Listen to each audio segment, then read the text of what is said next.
time. Jesse Robertson in the black U7. The Graham Trucking 2 will be in this heat. Jones Racing's 9. Scott Liddycoat on the water. Brian Perkins, and that's a team having a very, very emotional week, which we'll talk about more as the weekend goes on. The 21 Go Fast Turn Left team racing here for all access rentals and that family. And Graham Trucking, talk about them. Rob Graham has been a sponsor now with that program for a number of years. The 7 and the 5 are both former Budweisers. Rob Graham and his family have been in the trucking business for a long time in Seattle, tremendous sponsors in the sport. Jones Racing with 811 Dig, as well as Les Schwab on board. Go Fast Turn Left with Access on board. Wiggins Racing with Dalton Industries. We're seeing a lot of terrific new sponsors come into the sport. It's both exciting and rewarding that they recognize the value of unlimited hydrogen racing, and they're helping all these boats go faster. Look at the crowd now moving out to the beach. We haven't seen this all day, but a huge crowd here on the backstretch, actually, on the Vacation Island side of Mission Bay, and they are all now moving out toward a good vantage point on the beach. Wouldn't you say, I think you'd agree with me, one of the really big surprises here in 2015 has been Charlie Wiggins and family coming into the sport, buying that boat, and the way it has run with Cal Phipps aboard. Tremendous. I mean, Kip Brown built that boat. I'm sorry, Kip Brown. Nate Brown, his uncle, built the boat. Kip did a great job getting that thing quick. These guys have taken it and moved it to the next dimension, particularly with the sponsorship of Dalton Industries. They are a team to watch. I ran against both Charlie Wiggins and Milt Wiggins for 40 years. They're out of Alabama, and they don't give up. It's kind of like the Alabama gang from NASCAR. But you would have thought they'd have needed a week or two to get the thing all tuned. No. And they came out of the box running really fast. Yeah, they're dedicated to winning. By the way, I just got news from the folks here in Bayfair, Steve, that this is a record Saturday turnout. More tickets were sold today for this Saturday than they've had in the past 20 years. So it's working. It's had to rebuild a little. You go back a few years and this race didn't happen, and the attendance the next year, of course, with everybody doubting, was really small, and they've had to build it back up. And looking out here today and seeing this crowd, it's really gratifying that the Bayfair folks, Jeff Thomas, Bob Davies, Greg Mansfield, have done a tremendous job of getting Bayfair back on its feet. Sure, and we got to thank the local media, too. I tell you, NBC, CBS, Fox, ABC, all of them out here have been getting tremendous promo for this. Obviously, the papers in San Diego, everybody has kicked in to make this a success. We had a parking lot full of satellite trucks yesterday, and that was just for qualifying. Yeah, it's really it almost seems a rebirth here. They're excited about it. The city's excited about it. You talk to people, and they're all asking, what's happening in Mission Bay? We're glad you're back. So it really is a rewarding experience, I think, and we really need to thank the people that helped underwrite this race, their tourist board. And, again, you mentioned Bob Davies, and you mentioned Greg Mansfield and his wife, Beth. A lot of people to make this thing happen, and we Jeff thank Thomas. Jeff Thomas. And our old friend Jim Kidrick is still on the board of directors, ran this race for many, many years. Sure did, and Jim, when he's not doing this, of course, is he's running their museum in town, the Aviation Museum. It just, we couldn't ask for better people to work with, and they're our partners in putting this thing on. Debbie, where are we? Coming up on 1 to the 5? We're coming up on the 5-minute mark, so we're about to go into the water. Look at that great shot. And what is the 5-minute? Once the 5-minute gun is fired, the boats are allowed to enter the race course, do your warm-ups, figure out where you want to be, how long does it take from buoy to buoy. When there's 1 minute left, you have to establish your lane at the yellow marker that you're going to see here. It's basically the entrance to what we're going to call turn 2, and that establishes the lanes. Once you're there, you have that lane until the start-finish line. Then you need 7 boat lengths overlap to go over it. Great shot there. This is looking down from a camera, which is on the back side of the tower we're on. We look out the front of the tower toward the race course. If we walk back to the back of this floor and look down, this is what we see. The boats lined up at the finger piers, the bridge over to the mainland in the distance there, and just beyond that is the Pacific Ocean. We are not very far inland at all, and you can certainly take your pleasure craft from right where we are to Japan. Nothing to stop you going west. Other than fuel and some distance. But, what a beautiful place to race, Steve. You got all the motorhomes on the other side. Downtown San Diego behind us, and some tremendous battleships that have helped us stay free for decades in America. I think the Enterprise, in fact, is there, the aircraft carrier. The Navy SEALs have a base here in San Diego. Fantastic city, and they've been such gracious hosts to us.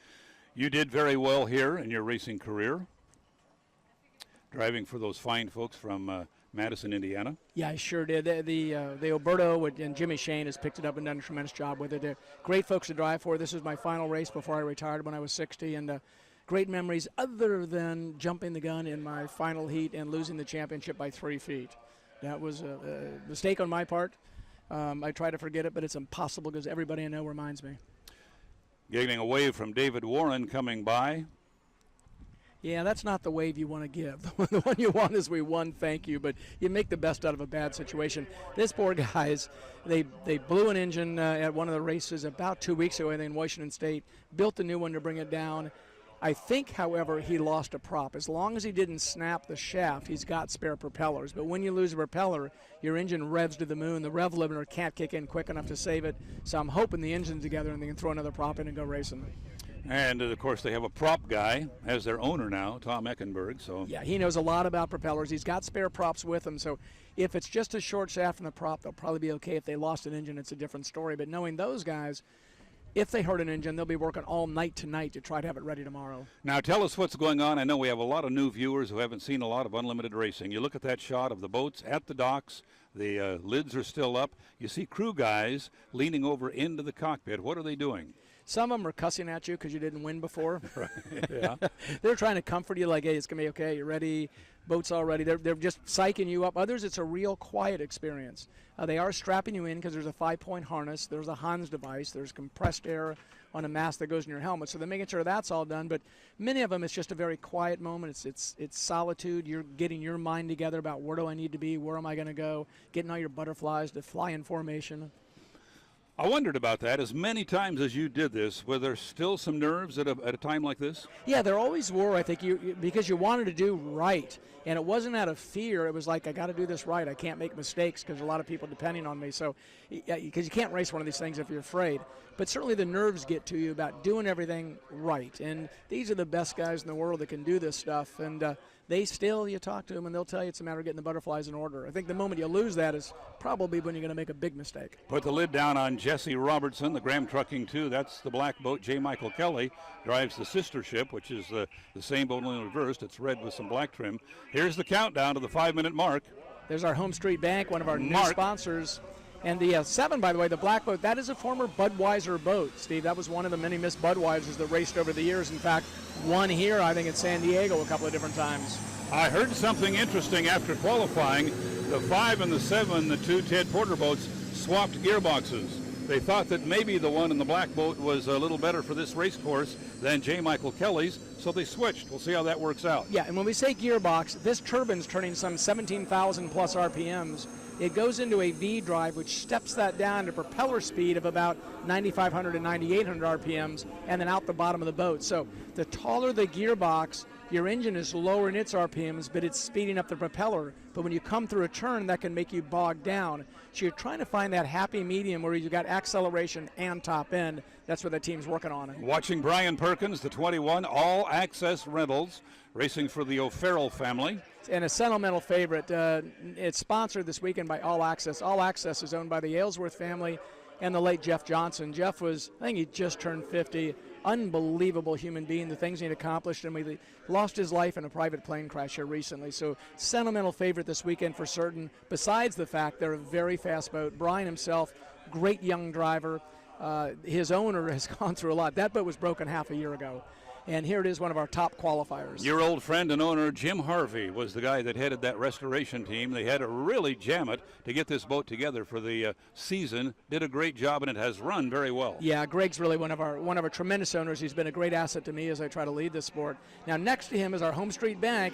That's that Allison engine. Used to run in P38 Lightnings and things like that. Built him by the owner of the boat. Ed Cooper is the one that puts those engines together. That boat qualified at 157 and some change, I think, Steve, and there's more speed in it. I don't think we've ever seen all the speed that boat has. It's one here with a piston engine.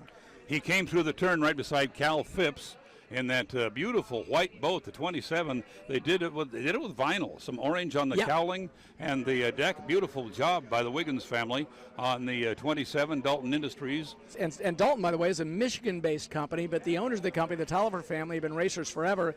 Dalton is named after his daughter, who's about to become a doctor when she graduates from med school. Wonderful family to have on board as sponsors for the Wiggins Group. You're watching the boats as they come onto the backstretch, and once again, that is our point of view. Our coverage and our commentary comes from the backstretch here in San Diego. Now, what we're watching for now, Stephen, the officials are, the helicopter as well as our spotters are lights. If those strobe lights go off, they've got to pick up their speed within 5 seconds. So all the officials are watching it. You see some boats cutting to the infield. That's perfectly legal before the start, but you can't come over and take a lane until you've passed 2 buoys. So the one that cut through the infield obviously wants lane 1. Can't see from here who it was, but he's got the position. The problem is you can't get too early, because if you do, you get a warning. Got a violation already on the 7. Now, what's a DMZ violation? When you cut through the safety zone where the rescue boats are, it's either going to be a monetary fine, a 1-lap penalty, or a disqualification. We'll find out in a while what that penalty is. Got to watch the scoring up now, way at the far end of the race course. They are a long ways from us. It'll be hard to tell the boats apart. And they were going fairly slow, and I think they probably all have just gotten a warning. I think that we're up there that little bit of early, because basically when you get across from the start-finish line, Steve, where that VOR is in the center of the course, if you're there before 60 seconds, chances are you're going to go under the minimum speed limit, and if you do, that's a disqualification. Race is over. Do we have a score up, Boya, down at the end of the course? No, here? it's coming up here now. Look, he knew he was too early, so he's got to, and I think that's the 811 dig. He's got to cut through the course, go back and pick it up. Otherwise, he was going to be disqualified. So he's going back around. He's going to come around and make up his time. We have one boat that's gone through the middle of the course. Here goes another one. That might be Cal Phipps. That's another Cal white Phipps. boat. Now we have 3 in formation, and they're okay perhaps for time. They sure are, and they're going to try to move over now and grab lane 1, but they're also going slow. Now that's Cal Phipps on the inside, next to Jimmy King, and on the outside that's Jesse Robertson, who may have incurred a penalty here for a DMZ violation. Somebody trying to squeeze in. He did, and he had room. He only needed 10 feet on either side. That was a pretty skillful move. Guys are going slow, but they're probably still doing 80. I'm not sure if there's any warnings yet. Look for strobe lights. That'll be the key. Cal Phipps on the inside. Scott Liddycoat's in lane 2. Jimmy King in lane 3. Jesse Robertson on the outside. Now, Steve, when they get to the exit pin, it's about 9 to 10 seconds to the start-finish line at that point, and you can leave it down. It was Brian Perkins who went through the infield, came back and picked up the field. Went clear around him. He's going to lead him down to the line. If he's not too early, he'll be making a great start. 3, 2, 1, mark. Boy, it looked like Perkins was way out ahead. If we got the right white boat, we'll have to check when they come back this way. Steve, I'm going to check and see if there was a jump. Down into the turn, which is about a mile and a half from us, into turn 1. On the inside, we have 3 boats and 1 rooster tail. Steve, how was the start? Great racing here through the first turn, onto the backstretch and coming right toward us. Thank you. What'd you find out, Steve David? Steve, the start's under review. He thinks it was good, but he got that play it back. Look at this race. Look at the white boats, 3 of them side by side coming toward us, and I believe that's Cal Phipps moving out ahead of them now. And we said this was going to be a heck of a race. It's Brian Perkins, who, if he did not jump, nailed the start from the outside. Now it's a matter. Now you can see that the Les Schwab 811 dig went through a tail, may have lost it. We don't know if there'll be a call or not, but he went through a rooster tail. Cal Phipps is leading this race on the inside, but Brian Perkins pulls up right beside him. Those 2 white boats are side by side. If Perkins was legal, he's running one of the best races we've seen from this boat. Look at the speed on the inside, but look at the 27. 21 has to go a lap. 21 is down a lap. He did jump the gun, and it's a 1-lap penalty. He had to push it because he was outside. Unfortunately, it's going to cost him a lap penalty. Jimmy King did not make a good start in the piston boat, so he's back a ways. I'm being told the start is good, but there's a penalty on the 21. So I think that he may have caused that situation where the 9 possibly went through a tail. Let me check, Steve. Cal Phipps, I believe, is the leader coming toward us. That's the boat on the right side of your picture. Doug, for the radio, tell me what happened. Coming right toward us here in the pit area. Cal Phipps on the inside. Brian Perkins next to him. There is a 1-lap penalty on the 21, and it may be from a problem coming through this turn where we saw someone getting to his rooster tail. Cal Phipps, the leader now, has a huge lead on the boats behind him. Penalty for? Jesse Robertson comes by, 3rd place on the water. He had a DMZ problem. We'll have to see how that affects him. Scott Liddycoat is running 4th on the water, and Jimmy King, surprisingly, a distant 5th in the Home Street Mortgage boat. The Home Street Bank is running 5th. Steve, the start was good. What the 1-lap penalty was, he encroached on the 9, and as you saw down here in turn 2, the 9 dove through rooster tail. They didn't leave enough room for him. He needs 7 boat lengths. He didn't have it. So 1-lap penalty on the 21. Coming up toward us now on the backstretch, making this beautiful long run down the backstretch here on Mission Bay, Cal Phipps in the 27. Brian Perkins is running second on the water, but he is back a lap, so we'll have to figure out where that puts him. Obviously fifth. Yeah, surprising that Jimmy King is back as far as he is with the way he qualified. I think he got caught up in the start, and I think 21, when Brian knows he's got the penalty, he's just saving equipment now. He's going to have to lick his wounds, get the thing fixed, come back and run strong tomorrow. Nailed the start, though. I mean, you got to get Brian Perkins, man, the start of the weekend thus far. Now, Jesse Robertson is running third on the water. We heard about a DMZ violation, but we don't know what the penalty was. And that will probably be monetary, Steve. I'm waiting to hear from our chief referee. The 9's trying to pass him just in case, and let me see if I can pick up on that penalty for us. So we will need an official order of finish. We have our 3 laps in the books. Monetary or a lap? We have 2 penalties. One may be monetary, one is a lap, and that's going to change our order of finish from what we saw here on the water. Pretty sure that Cal Phipps has won it in the 27. Dalton Industries driving for Charlie Wiggins. The fine, Steve, was a $300 fine for the DMZ violation on the 7, so he still gets to keep his position. And the reason the fine was not a disqualification is it wasn't in an immediate area, apparently, of where the patrol boats were, but nonetheless, DMZ violation, $300 fine. So Jesse Robertson is going to finish second in that heat, I believe, in the 7 Graham Trucking 2. Here's our order of finish. The 27 won it, as we called it. Jesse Robertson hangs on to second place. He wasn't second on the water, but the penalty on Brian Perkins is going to move Jesse up. Scott Liddycoat will finish third in the 9. And then fourth place will go to Jimmy King in the Home Street Bank. If we can, I'd like to get Kay down to the 3, and obviously besides the winner, but let's find out what happened. Is it looked like the turn got real tight after the start, and possibly some boats got hosed down.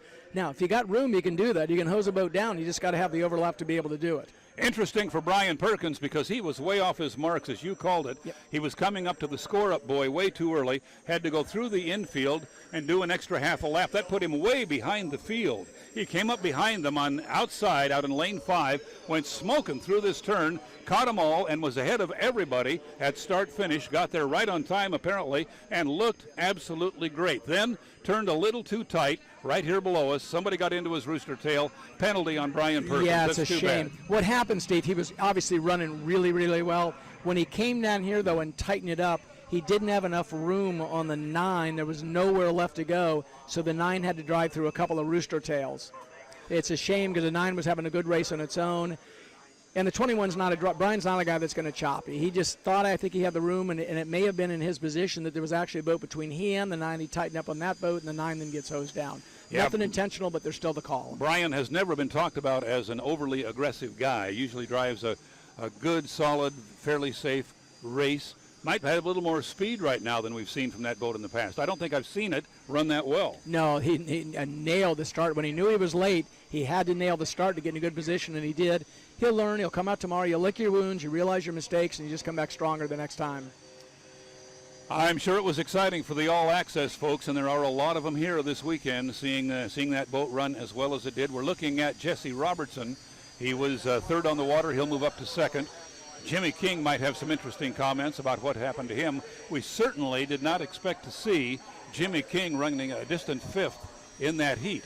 He was one of the top qualifiers driving for Ed Cooper.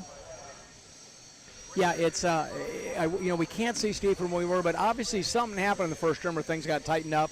And because it's Saturday, if it's Sunday final heat, you might drive through a bunch of water. But on Saturday, you just want to make sure you live to fight another day. Well, the fact that it is salt water is a major factor there also. You simply don't want to ingest any of this stuff.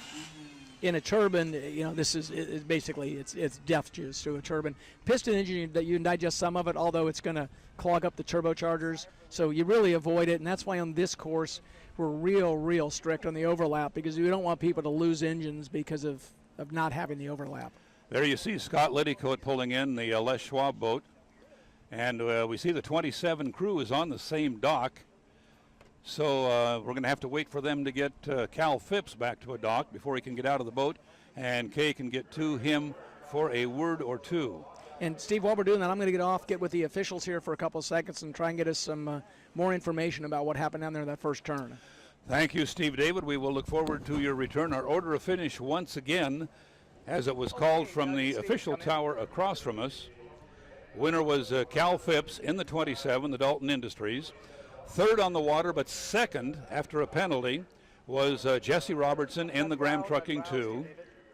The 9, that's Jones Racing's Les Schwab Red Dot. Racing now as the 811 Call Before You Dig, please. Scott Liddycoat, all the way from the East Coast, will finish third place in that heat. The Home Street Bank 3, the low-profile Red Boat with piston power, will have a fourth place finish. Brian Perkins, after doing a great job in the 21 all-access rentals, and crews a one-lap penalty, we believe right here below us on the pit tower, and drops from second on the water back to fifth place officially. So now we're watching the activity in the pit area. That is Brian Perkins talking to Jim Harvey, his crew chief. Roger that. Thank you. Let me know. A couple of the members of the O'Farrell family down there as well. It's going to take a while for Kay to get that driver out of that jam up and up to her interview position. Steve, what did you find out? They are going to review the DMZ violation. It appeared as though he had missed a buoy, but what they're going to do is download the video from the helicopter and make certain it's a legit call. Our basic rules are we have to make a decision within 15 minutes, or we're not going to make the call. They thought he did, so they had him run the extra time, or monetary, instead of the one-lap penalty. So it didn't affect the outcome anyways. 21's calling for a driver's rep. What normally happens after a race when there's a call of a driving infraction, the driver's always going to say, I didn't do it. And that's natural because we are going to try to defend our position. So he's asked for the driver's rep. What happens is the driver's rep comes down, listens to the driver's story, listens to the referee's story to see if they corroborate if there truly is a legitimate argument. If there is, it may cause the referee to reconsider the decision if maybe he didn't see something or did see something that he should have seen. So Brian and the team has asked for that at the 21. Perfectly normal, it's fine. Normally the decision is not overturned, but every once in a while there is a situation where the referee goes, okay, I didn't see that perspective. You're also hearing a driver up coming to the 3. My belief is the way that start happened is there was a lot of junk in turn 1, but let's see what Kay's got to say. Let's go down to Kay Brewer with the winner of Unlimited Heat 1A. Kay?